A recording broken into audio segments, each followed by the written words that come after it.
Welcome everyone, my name's Jacob Rucker. I hold 4 state records in strength. I am a fitness and hormone coach, and in my videos, I'm teaching you how to achieve fitness success. Whether you are on the elite end or the beginner end, my goal is to bring you information to improve your training wherever you are at. So in today's video, I'm going to be talking about the differences between strength and bodybuilding style training. Now in this video, I'm going to be discussing the goals of each type of athlete, the feeling you're chasing when you're training, the intensity level, the rep ranges, training volume, leverages, and how the bench press is actually the outlier out of the 3 lifts, where in the bench press you actually train more towards bodybuilding style to build more strength, the rest periods you need to take in each, and the food intake. So we're going to cover a good amount of topics in this video, but I do want to throw out here that this is not a guide to bodybuilding, and it's not a guide to powerlifting. In the future, I plan on making very similar videos to those. I'm going to make a full bodybuilding guide, and I'm going to make a full strength guide. So this video will help you choose what do you actually want to chase. And I also want to throw out there that the idea that powerlifters are just fat is just straight up false.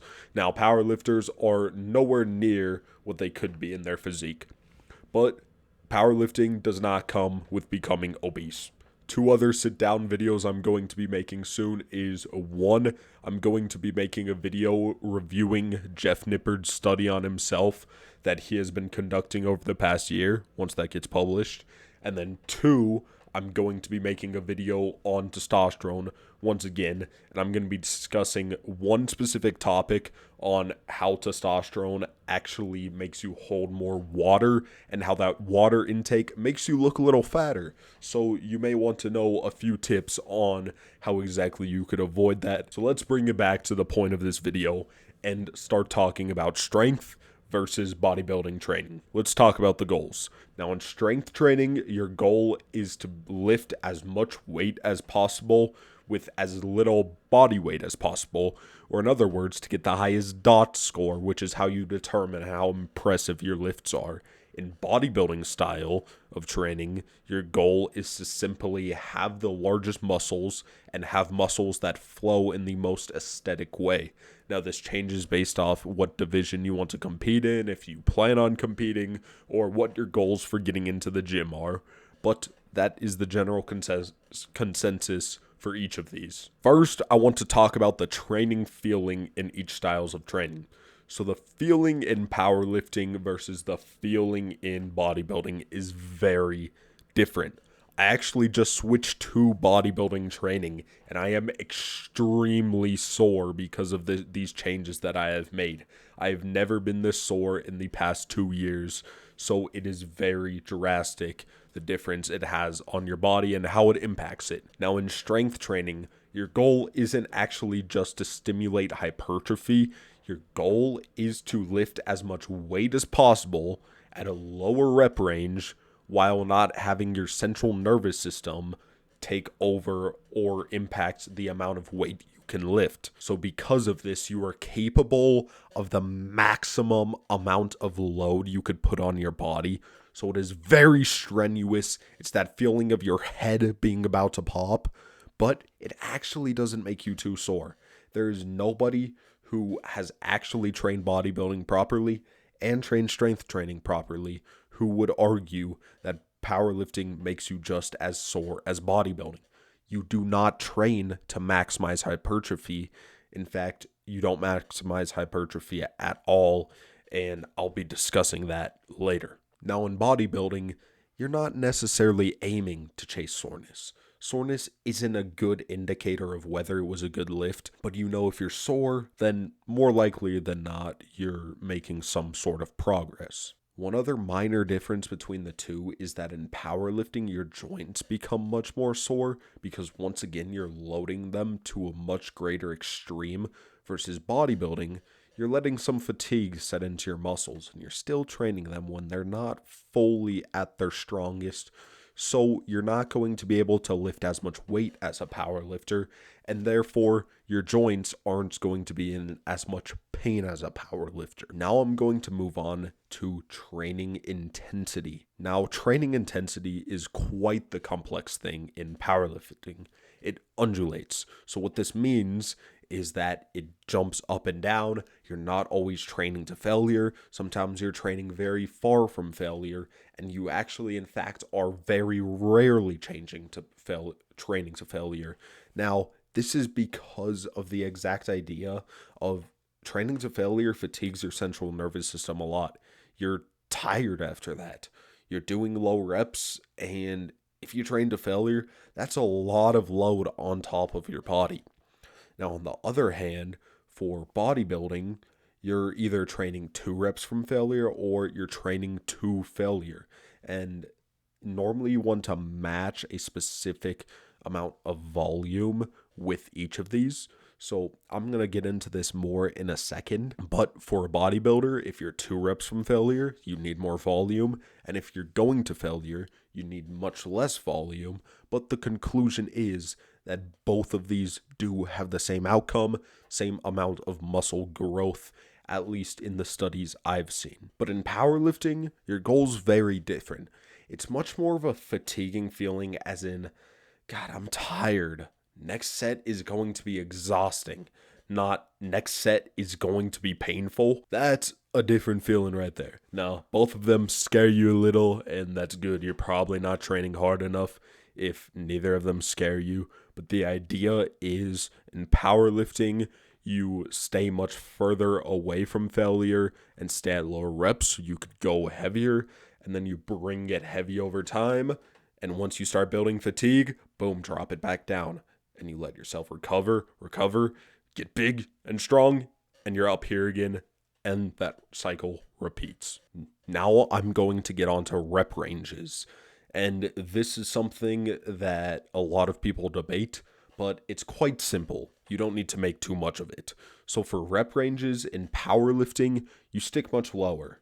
Strength is specific. So if you're doing lower reps, you're going to be more used to lower reps. If you're more used to lower reps, you're going to be able to exert more force under lower reps. So your 1 rep max is going to be going up much higher compared to somebody who's not doing many low rep sets. Now, believe it or not, you could actually stimulate hypertrophy completely at these lower reps. The issue is you just need more volume, more sets, and when you're getting to the powerlifting range of sets, you're simply not going to reach hypertrophy because you have to hit so many sets if that's actually your goal. And because of this, bodybuilders tend to stick around 5 at the minimum up to 15 reps. I personally am not a fan of 20 reps, but some people do it. I think there's other factors that play a role. In fact, I know there are other factors that play a role when you reach up to 20 reps. But the idea is the more you increase your reps, the less sets you actually need. When you get up to about 12, all the way up to 20 reps, you only need 2 sets. Now, in the 8 to 12 range, you need about 2 to 3 sets. And then below that at 5 reps, I normally like to program my athletes around 4 sets. And obviously, I'm not saying powerlifters can't do 8 reps. If you're in an off season and want to build more muscle, it is very smart to stick to a more bodybuilding style of squatting, benching specifically, or deadlifting. Now, training volume is very different between the two. In powerlifting, your training volume actually fluctuates very greatly. Now, one thing that powerlifters do is what's called a deload week. There's 2 things. There's a deload week and then a taper week. A deload week has the sole point of cutting fatigue. A taper week has the sole point of cutting fatigue while maintaining your fitness level. So earlier I mentioned how strength is specific. If you're doing 1 reps, then you're going to be used to moving a lot more weight. So simply, how do we cut down fatigue while hitting 1 rep still? You simply remove volume and keep the intensity higher while you're doing this. On the other hand, a deload week where you're just trying to build On the other hand, a deload week where you're just trying to remove fatigue, you're going to go ahead, lower the intensity, and lower the volume. The same is in bodybuilding, but you really don't need deload weeks that often, if ever. It's nice to be able to do a mini deload, or what I consider a mini deload, which is where you train slightly easier than you normally do. So if we normally train to failure, then I'm going to train with 2 reps in reserve, and I'm not going to increase the volume. I'm actually going to drop the volume slightly. So now we have slightly less volume, and we're still at the hypertrophy benchmark that I mentioned earlier, those 2 reps in reserve, but we are not necessarily stimulating maximum hypertrophy. We're trying to recover right here. We're trying to make our body feel better so we could go into the next few weeks more intense and hit those muscles harder in the future. Now keep in mind, this is different between natural individuals and enhanced individuals because we handle fatigue differently. We have different levels of hormones, so we have different levels of recovery. Next, I want to talk about leverages. Now, we all know leverages impact strength, but first I'm going to talk about leverages in bodybuilding.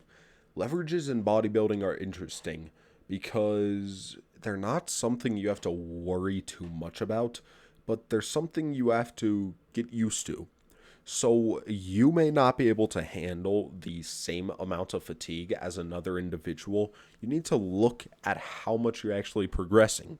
If you're not progressing on one lift, you may need more volume on that one lift or on that one muscle, because that one muscle, you have better leverage over it. So simply, it doesn't build as much fatigue. You could hit it more because it's not building as much fatigue. You don't have as far of a range of motion to bench press through if you have short arms compared to somebody with extremely long arms. The extremely long arms person is going to need less volume to actually reach hypertrophy. And then this impacts powerlifting in the same way, but it also impacts your strength greatly and always determines what lift you are the best at and how much potential you actually have inside of that lift. A lot of powerlifting is more so about acquiring the best leverages rather than the strongest muscle. So you see, if you go up a weight class but you have worse leverages, then you're not necessarily going to be moving more weight, even if your muscle is stronger if you isolated it. You see, if I go up a weight class on deadlift, then I may, in theory, have a stronger quad extension, something that isolates just the quad. But does that mean my sumo deadlift where I activate my quads is going to be stronger? No, probably not. In fact, some people see it go down because now you're losing leverages. You can't get in the same position. So it's not simply just about strength. You have to determine leverages too. And that's a big reason why a lot of powerlifters aren't necessarily concerned with building a lot of muscle, hitting hypertrophy to the greatest extent. With this being said, I want to go into bench press. Now, bench press is the biggest outlier with this because there have been several studies that have shown that training bench press with a more hypertrophy style, closer to failure, more volume, really cranking out your chest and building more muscle, there's really no extent where you lose leverages on the bench press. In fact, your leverages on the bench press normally get better as your weight increases, and the more muscle you have directly correlates to a stronger bench, while squat and deadlift require a lot more nervous system optimization. Next, I want to talk about your rest periods. So in bodybuilding, looking at your rest periods is quite interesting. You'd normally want to stick about a minute 30 to 3 minutes of rest. At a minute 30 of rest, it's normally what you want to do for isolation movements, but there's no real rule with rest.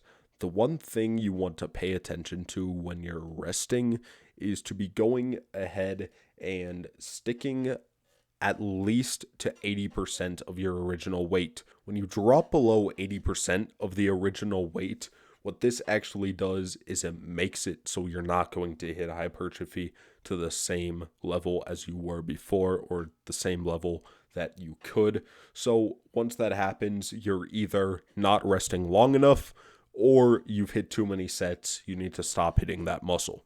But in powerlifting, it's quite different. In powerlifting, you're more so chasing rest until you feel fully rejuvenated.